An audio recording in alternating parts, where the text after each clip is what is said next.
Gracias. Para el doctor Fernando, ante el contexto que explica a nivel de toda América, ¿qué futuro espera? Es decir, en el combate, en la prevención, ¿hay esperanza? Sería eso, básicamente.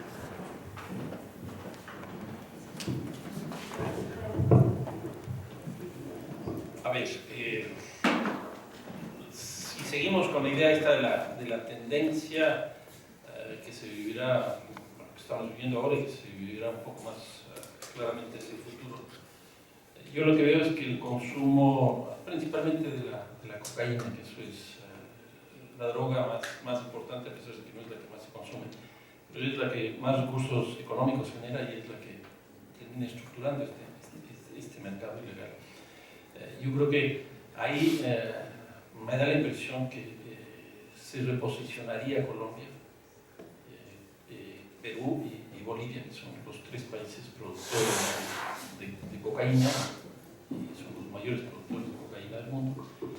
Pero aquí puede haber una salvedad interesante que veamos ahí topa su exposición, y son la firma de los acuerdos de paz entre el gobierno y las FARC. El punto tercero del acuerdo es sobre el tema de narcóticos. Si se llega a un acuerdo interesante, a mí me da la impresión que esa va a ser la política antinarcóticos de los Estados Unidos, por lo menos para América Latina. Hay cosas innovadoras, como está la cosa de sustitución de cultivos, pero también de presencia de políticas públicas y presencia del Estado en las zonas de producción. Y creo que eso sí podría cambiar algo, porque si eso no ocurre, pues me parece que nuevamente se reposicionarían los lugares de producción.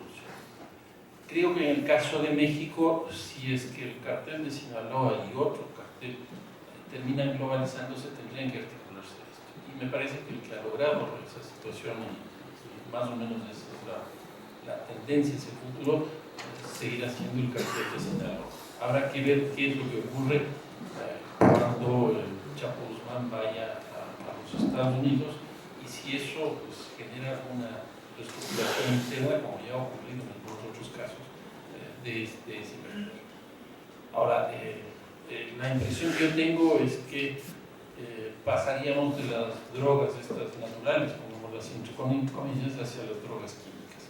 Y eso me parece que hay países en América Latina que también están teniendo un peso gravitante, por ejemplo el caso de Argentina, el caso de Brasil, que se van posicionando también en ese mercado. Pero como decía en mi exposición, en cualquier lugar se puede hacer eso. Aquí más va a determinar la demanda que exista sobre ese producto, que los procesos productivos prácticamente están liberados del espacio del territorio, como es el caso de los carteles vinculados al tema de la cocaína.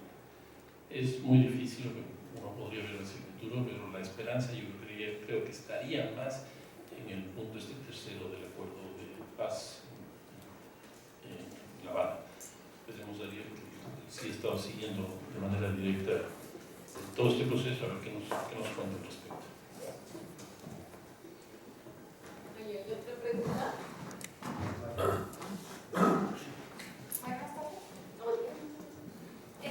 Esta es una pregunta general. ¿Sabemos dónde se generan los plantíos, cuáles son los carteles? La demanda sigue creciendo y por lo que veo va a seguir creciendo. ¿No se ha hecho algún estudio de los beneficios que sería legalizarlo?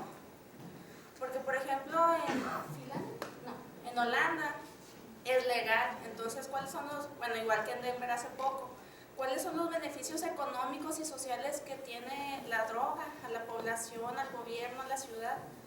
¿Y cuáles serían los beneficios para evitar que tanta gente vaya a la cárcel nada más por traer droga? O sea, pasó anteriormente con el alcohol, pasó anteriormente con los cigarros, ¿por qué no hacerlo con la droga? Y también no tener tanta gente en las cárceles por delitos que no son asesinato, que no son violaciones, que no son trata de personas, que para mí en lo personal esos serían delitos, o los delitos que se provocan por ser ilegal este tipo de consumo, que se sigue haciendo, que hay desde la gente más pobre hasta los más ricos que lo consumen. O sea, eso va a seguir. El problema sería ver cómo parar. cómo que este proceso no se convierta en un delito. A ver, yo puedo decir un par de cosas y luego me imagino que mi abogado. Es bien complicado el tema, porque no se puede hablar en genérico, las drogas. Porque hoy día, por ejemplo, el gran debate está centrado básicamente en la marihuana. Y eso ya, yo creo que entró en una lógica imparable. Los Estados Unidos, hay 17 estados que ya lo utilizan con fines medicinales. Colombia mismo ya incorporó con fines medicinales la marihuana, y en los Estados Unidos hay 3 estados adicionales que no solo fines medicinales, sino también recreativos.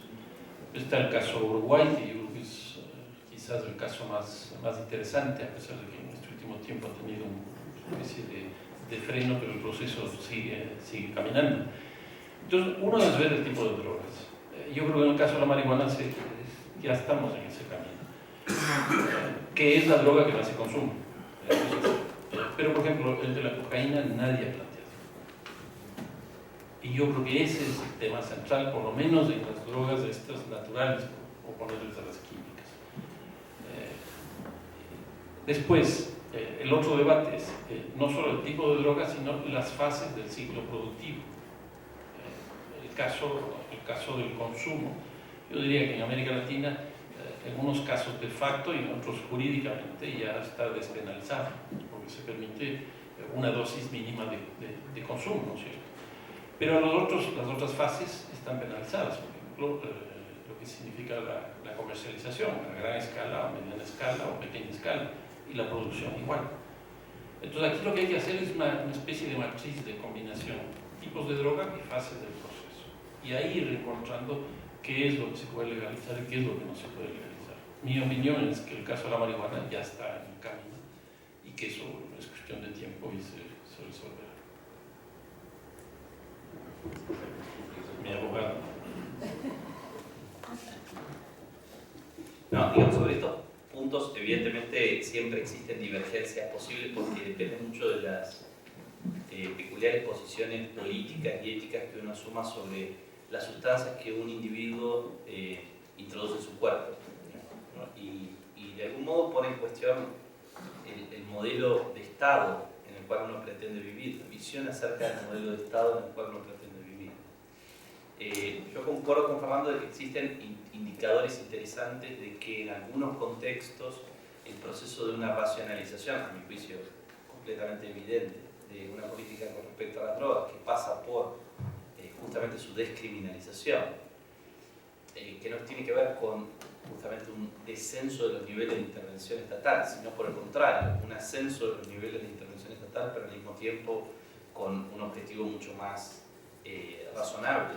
Digamos, la intervención estatal a través de la utilización del sistema penal para combatir la producción, circulación y consumo de las denominadas drogas ilegales es un fracaso completo y absolutamente tangible y evidente, en donde la cantidad de costos en términos de vida humana que ha generado el tipo de intervención es extraordinario. Vos mencionabas el ejemplo del encarcelamiento en algunos contextos masivos de personas que se encuentran en las cadenas, en los lugares más bajos de las cadenas de producción y circulación de las drogas ilegales.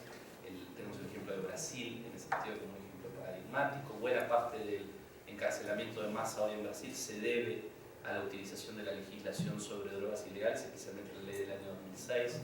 Tiene hoy Brasil casi el 30% de sus presos vinculado a el fenómeno de la droga ilegal, y cuando desagregás eso, cosa que el Estado no hace, porque no le interesa hacerlo, cuando desagregás eso a partir de pocos trabajos de indagación sobre por qué efectivamente las personas están presas, es por narcomenudeo en un lugar en donde la frontera entre consumo y venta es muy difícil de sostener, gracias incluso a la reforma legal del año 2006 que en Brasil hizo que esa frontera intencionalmente sea muy poco clara, lo que permite definir muchos supuestos que incluso antes del 2006 se definían como supuesto de tenencia para el consumo, como supuesto de tenencia para la venta. Pero bueno, entonces creo que desde mi punto de vista ético y político, creo que es inevitable tratar de luchar por avanzar en esa otra dirección. Comparto con Fernando la idea de que avanzar en esa dirección implica, en el marco de las luchas políticas políticas y culturales contemporáneas, elegir qué batallas peleas en qué momento para ver qué resultados puedes lograr. Creo que la batalla en torno a la marihuana, no soy tan optimista como Fernando, creo que es una batalla que en algunos lugares está empezando a dar signos positivos, digamos, de que se avanza en esa dirección, pero los mismos vaivenes del proceso uruguayo nos muestran el nivel de resistencia que incluso en un contexto como Uruguay, un contexto, entre comillas, civilizado, digamos, donde existen fuerzas políticas que han logrado en gran medida acordar los lineamientos generales de la idea de probar un camino alternativo con respecto a las drogas ilegales, luego la materialización práctica, por ejemplo, en este momento, la autorización de la venta en farmacias de una cierta cantidad de marihuana para cada uno de los ciudadanos que quiera comprarla, está empezando a encontrar obstáculos diversos porque los intereses que hay construidos son intereses fuertes. Y no me refiero a los intereses de los productores de marihuana exclusivamente, sino también a los vendedores de marihuana, sino también a los intereses del Estado, ¿no? De fuerzas policiales que han dedicado durante décadas gran parte de sus recursos a decir que combatían un gran mal que era el consumo de marihuana, atrapando a jóvenes, varones pobres que vendían en barrios marginales pequeñas cantidades de marihuana. Un crimen que es muy fácil de, como ustedes pueden imaginar, de enfocar como fuerza policial. Entonces, digamos, reconstruir tu agenda de prioridades como fuerza policial, desplazando ese tipo de delitos, implica un gran cambio, una gran mutación y hay intereses creados que buscan evitar. Entonces creo que en cada uno de los escenarios esto está ocurriendo, creo que es cierto lo que dice Fernando, pero no soy tan optimista acerca de que se desencadene en lo inmediato un cambio dramático en esa dirección. Sí creo que, comparto con Fernando la idea de que el debate sobre la cocaína, que en gran parte esta elección de la marihuana como el tema en torno al cual los actores que favorecen una posición descriminalizadora han concentrado sus esfuerzos, deja un poco de lado el problema de la cocaína, que al mismo tiempo es, como decía Fernando antes, un problema crucial a la hora de pensar el fenómeno de las drogas ilegales, tanto su producción, circulación como consumo, y me parece que eso es problemático. También creo que el mundo de las drogas sintéticas no es que está avanzando, sino que ya avanzó, y que es muy probable que estas drogas vinculadas a ciertos objetos naturales en su origen tiendan a tener un impacto por el crecimiento y la multiplicación del mundo de las drogas sintéticas. Que algunos de esos productos tengan un cierto nivel de retroceso al consumo simplemente porque haya otras cosas que compitan con eso. Y ahí la pregunta es, bueno, ¿el Estado qué va a hacer con ese planeta? ¿No? Y de vuelta, se va a enfrentar con esta nueva disyuntiva, la tradicional opción prohibicionista, con todos los resultados que ya conocemos, entre ellos la multiplicación extraordinaria del nivel de consumo en todos lados. No hay un lugar en donde alguien pueda decir que la opción prohibicionista ha sido exitosa, o la construcción de unas formas de intervención a mi juicio más razonables que requieren, por supuesto, mucha capacidad estatal. Este es el otro dilema. O sea, el Estado, que ha invertido su dinero en la opción prohibicionista y en la represión como mecanismo para combatir esos consumos, ¿cómo hace para reconvertir sus recursos y sus capacidades para intervenir de otro modo? Estado que además tiene dificultades para intervenir en otras, con respecto a otros problemas sociales, utilizando los recursos de esas otras políticas públicas, pienso en las políticas de salud, o en las políticas sociales, o en las políticas educativas. Este es un desafío que creo que hay que poner también en la mesa. Cómo construir capacidades y recursos estatales para ese otro camino alternativo. La discusión sobre las farmacias hoy en Uruguay, aunque parezca chiquita, es en realidad parte de eso, o sea, de cómo poder reconstruir capacidades estatales para darle cuerpo a esa opción alternativa. ¿Alguna otra pregunta?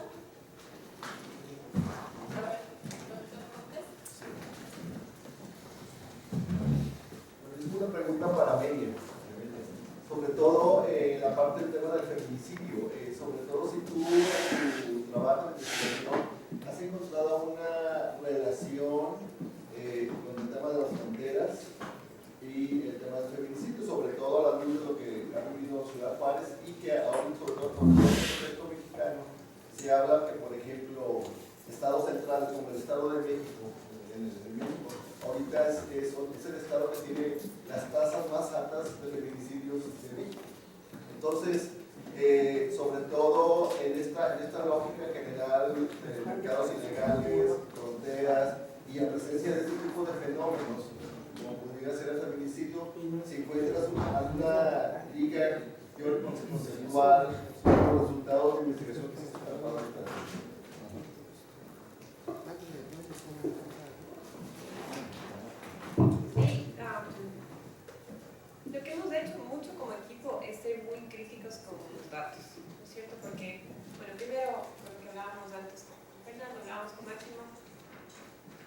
de cuándo se regula el feminicidio en un país va a depender, ¿no es cierto?, de qué se clasifica como feminicidio y cuánta representatividad tiene, por ejemplo, en el marco de los medios de comunicación legislativos y otros.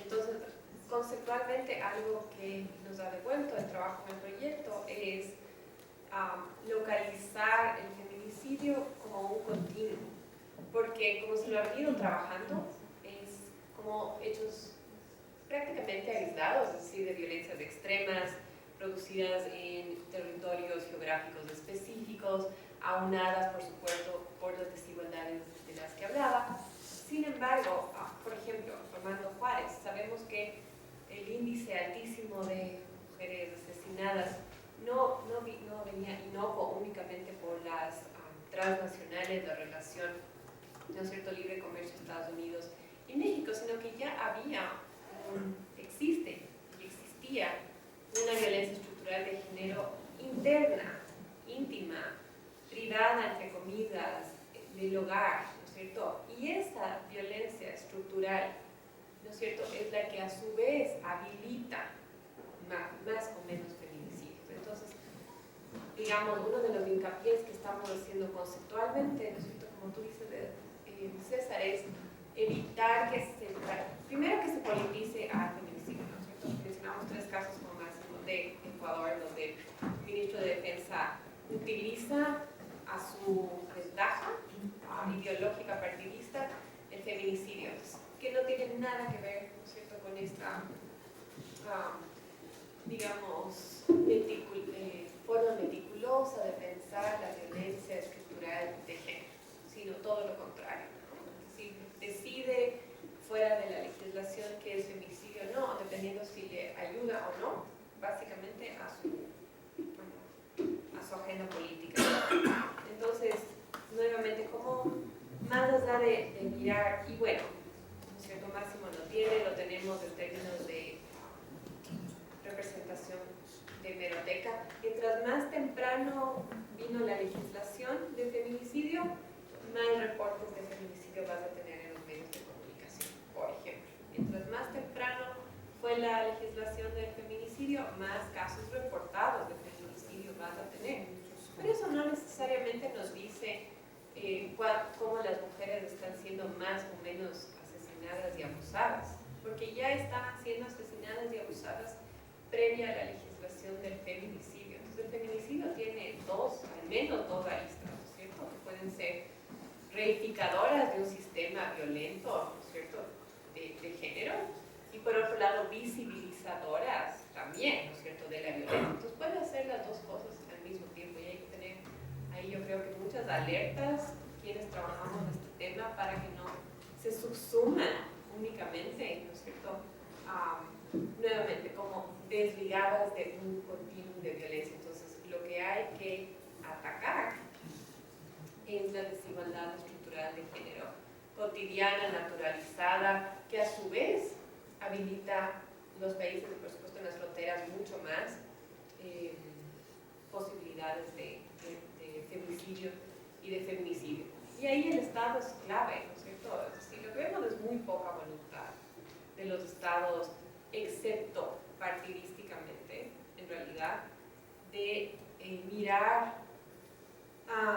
con seriedad un tema de violencia estructural de género, ¿cierto? Mientras los Estados no miren con seriedad que hay un problema estructural, ¿no es cierto?, que alimenta, habilita y permitió el feminicidio, no va a parar de ninguna manera. Lo que va a continuar es incrementándose, ¿no? Vemos que la violencia de género en general, ¿no es cierto?, fronteras y no fronteras, a nivel global se ha incrementado. Si a pensar en todos los esfuerzos legislativos, todos los movimientos, ¿no es cierto?, desde los estudios de género feministas, todas las investigaciones, tenemos más de 25 años de investigación sobre violencia de género, ¿no es cierto?, y todavía no llegamos, no hemos podido llegar, ¿no es cierto?, sabemos los orígenes, sabemos las causas, no hemos podido reducir la violencia. Y eso nos remite a muchas preguntas, ¿no es cierto?, desde la antropología de género y más. ¿Sí? Hay algo, evidentemente, que se nos está escapando. Una hipótesis que estamos trabajando ahora mirado muy poco la relación desde los afectos, es decir, cómo la violencia está estructurada o escudada bajo la idea de amor, por ejemplo. Eso se ha trabajado muchísimo a todos los niveles. Y si es que no miramos cómo esta idea de amor esconde la violencia, esa violencia rutinaria, cotidiana, sistémica, va a continuar alimentando el feminicidio, que nuevamente está directamente relacionado a cómo nos pensamos como hombres y como mujeres en una sociedad. Puedo agregar, digamos, pequeñitos, César, pero me parece que también es interesante reflexionar sobre un elemento crucial. El hecho de que el feminicidio se haya transformado en un tipo delictivo específico en todos los países que estudiamos, en distintos momentos, como decía Amelia, dispara esta utilización de la categoría de feminicidio en la esfera pública, especialmente en los medios de comunicación. Pero se le presta después poca atención a cuánta esa utilización para definir un evento se traduce luego en los tribunales de justicia. Las pocas evidencias empíricas que hay en América Latina nos muestran que se usa mucho en la esfera pública, pero luego se utiliza poco en sentencias judiciales que cierran casos y los califican como feminicidio. Una de las razones de que eso es así es que el tipo mismo de feminicidio es muy difícil de probar, porque el motivo subjetivo de matar a una mujer ligado a la condición de ser tal requiere un esfuerzo probatorio que es muchas veces difícil de construir, y que si un sistema de justicia funciona más o menos bien, digamos, tiene mecanismos de pesos y contrapesos para valorar las pruebas, no es tan fácil de llevar adelante, no es tan fácil de llevar a puerto. Entonces ahí eso parece que también nos debería interrogar sobre la esfera simbólica, ¿no?, de ciertas acciones que se construyen y tienen impacto en la esfera simbólica, pero que luego en términos de sus resultados prácticos pueden tener o no efecto u otro tipo de efecto muy distinto al esperado en la esfera simbólica. Entonces, Amelia decía, bueno, como respuesta a estas manifestaciones extremas de la violencia contra las mujeres, se ha construido esta reforma legal. Luego no miramos muy bien si esa reforma legal se aplica o no, y cuánto y cómo. Y en la práctica lo que vemos es la reproducción de los mismos volúmenes de esa violencia, de esos resultados extremos de esa violencia contra las mujeres. Entonces, de vuelta, la solución parece no ser tal, parece ser simplemente una movida en el marco de lo simbólico, pero que tiene poco impacto práctico, ¿no? Reflexionar sobre eso es un imperativo. Pero ahí, solo el cortito, estoy pensando en las riñas. Las riñas y cómo son imputadas, y son imputadas aparte del abuso sexual. Y las riñas, ¿no es cierto?, son uno de los causantes, algo que vimos en el trabajo de Meloteca, como en secundarias, como en investigación, ¿no es cierto?, disponible, es que las riñas son uno de los detonantes de, por ejemplo, lo que después se llamaría feminicidio. ¿Y las riñas están ancladas en qué? Por ejemplo, manifestaciones que conocemos en esta sociedad, porque hay sociedades que no las tienen como selva, ¿no es cierto? Pero entonces las riñas son tomadas como con otra categoría, aparentemente desligada de abuso, que después deviene en asesinato. Por darles un ejemplo entre varios, no sé si se me ocurre como para visibilizar de lo que estamos hablando. ¿Tenías una pregunta?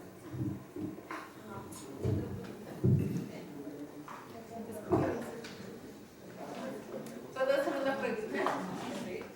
Esta es una pregunta para María José, porque me interesó mucho su propuesta de las simetrías y asimetrías de la integración. Y yo tenía la curiosidad de si usted vio la influencia de este capital en el desarrollo de la infraestructura de estas ciudades. Si en algún tipo de periodo se vio un cambio en estas ciudades, de manera que permitieron ser unos nodos más efectivos o no. Y después, ¿por qué no hacemos de una vez la otra pregunta? Y ya cerramos con esto. ¿Tiene otra pregunta, Marta? A ver.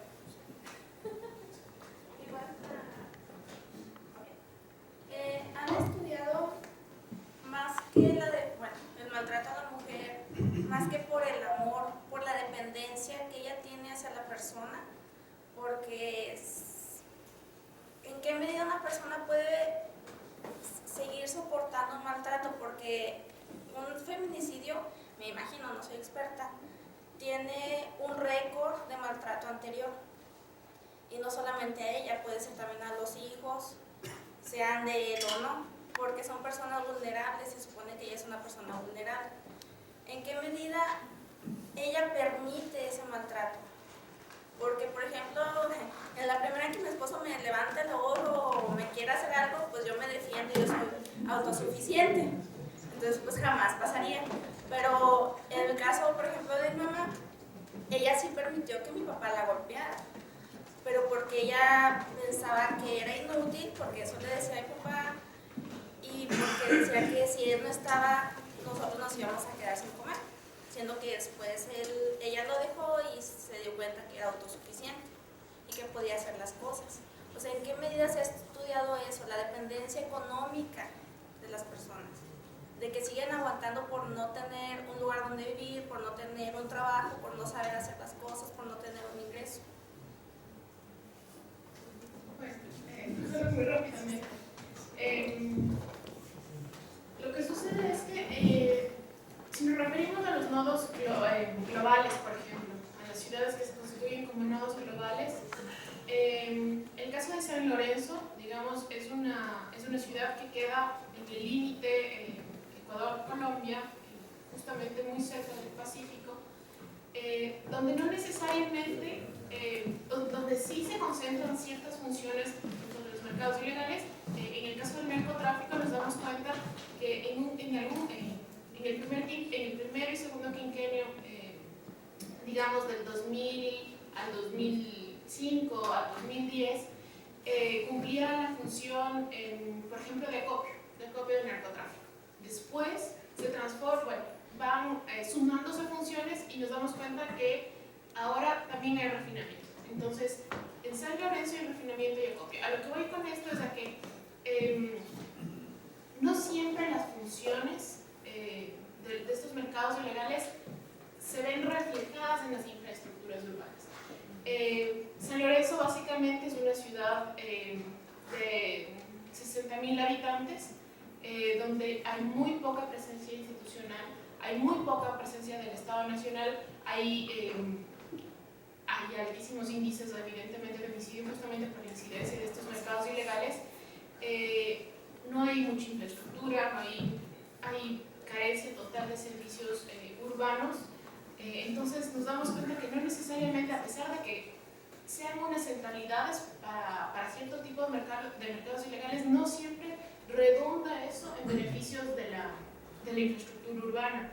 No obstante, por ejemplo, si es que pensamos en Quito como un nodo global también, o en Guayaquil como un nodo global, es decir, que de aquí parte, en el puerto de Guayaquil, por ejemplo, ciertos cargamentos de cocaína para salir por el Pacífico, podríamos pensar que como son ciudades más grandes que ya tienen una infraestructura establecida, son lugares donde, por ejemplo, se permite la legalización del dinero o el lavado